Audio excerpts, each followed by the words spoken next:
Hello everyone, welcome back to my blog. আজকে বহুত দিন পর বাড়িতে থেকে বাড়ির ব্লগ হচ্ছে। তার কারণটা হচ্ছে আজকে শুক্রবার, বাপির ছুটির দিন। আমার সকালবেলা একটা ক্লাস হয়েছে আর আজকে হচ্ছে বৃষ্টি। কাল রাত্রির থেকে তুমুল বৃষ্টি হয়েছে, মানে এত ভালো বৃষ্টি হয়েছে এবং এখনও সকাল সকাল এত ভালো ওয়েদার হয়েছে। তো মা আমি ডিসাইড করলাম যে আজকে যেহেতু মানে কি বলবো এত সুন্দর এই ওয়েদারে একটা কিছু ভাজাভুজি খাবো না।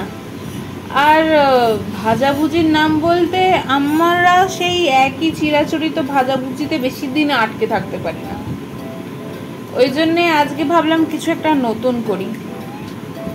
আমার একটা অন্যরকম আইডিয়া ছিল, কিন্তু সেই আইডিয়াটা মায়ের পছন্দ হয়নি। মা নিজের মতো করে সেটাকে ম্যানিপুলেট করেছে।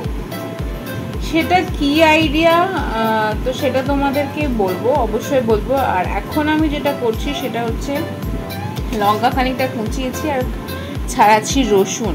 পেঁয়াজও কুচোতে হবে, বাট পেঁয়াজ কুচোনোটা ইজি, এই রসুন ছাড়ানো আর এটাকে কুচোনোটা ঠিক পছন্দ নয় আমার, তবুও করতে হচ্ছে, কি আর বলবো। আমি ওইদিকে এইসব করতে করতে মা এদিকে ডিমগুলোকে সেদ্ধ করে ছাড়িয়ে নিয়েছে। তারপর বয়েলড আলুকে একটু পেঁয়াজ রসুন লঙ্কাকে ভালো করে কষিয়ে তার সাথে আলুটাকে দিয়ে কষিয়ে একটা সুন্দর পেস্ট বানিয়ে নেওয়া হয়েছে। এই যেটাকে আমরা বলবো কি আলুর চপ বা আলুর যে কোনো টিক্কা বানাতে গেলে যেরকম পেস্ট বানাই সেরকম দিয়ে আমি এখানে ডিমগুলোকে এরকম পাতলা পাতলা করে স্লাইস করছি। মানে একটা ডিম থেকে আমরা 4টে স্লাইস বার করছি মোটামুটি। তো প্রথমে মাঝখান থেকে একটা কাট দিচ্ছি আর ঠিক সেরকমই একটা সাইজ থেকে একটু সাইডে চওড়া করেই কাটছি।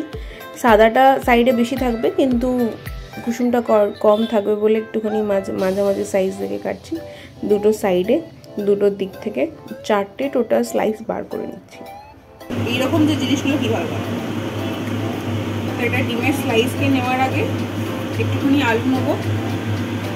আলুটাকে রোল করে এরকম করে চ্যাপটা করে ডিমের সাইজ, এই যে ডিমের স্লাইসটা দেবো মাঝখানে, যাতে একটা সাইডটা পুরো কভার হয়ে যায়।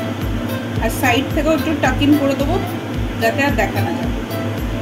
দিয়ে সেমভাবে আরও একটু আলু নেবো আর সেটাকেও একটুখানি রোল পাকিয়ে নিয়ে এটার ওপরে দিয়ে সেম কভার করে দেবো পুরো একেবারে। একটু পাতলা লেয়ার করার চেষ্টা করবো, খুব বেশি মোটা করবো না, কারণ আলুটাও খুব বেশি কনজিউম করার চেষ্টা করবো না। এখানে একটু ব্যাপারটাকে ম্যানেজ করে এদিক ওদিক থেকে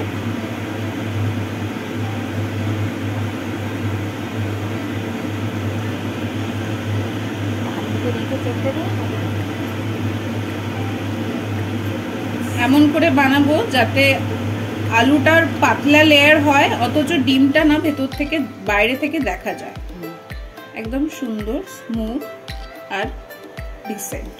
তো লঙ্কা নুন দিয়ে একটা ব্যাটার বানিয়ে সেই ব্যাটারে এইভাবে ডুবিয়ে এইগুলোকে আর গরম গরম তেলে ছেড়ে দিতে হবে। ব্যাটারটা একটু পাতলা করবেন, খুব মোটা হওয়ার দরকার নেই।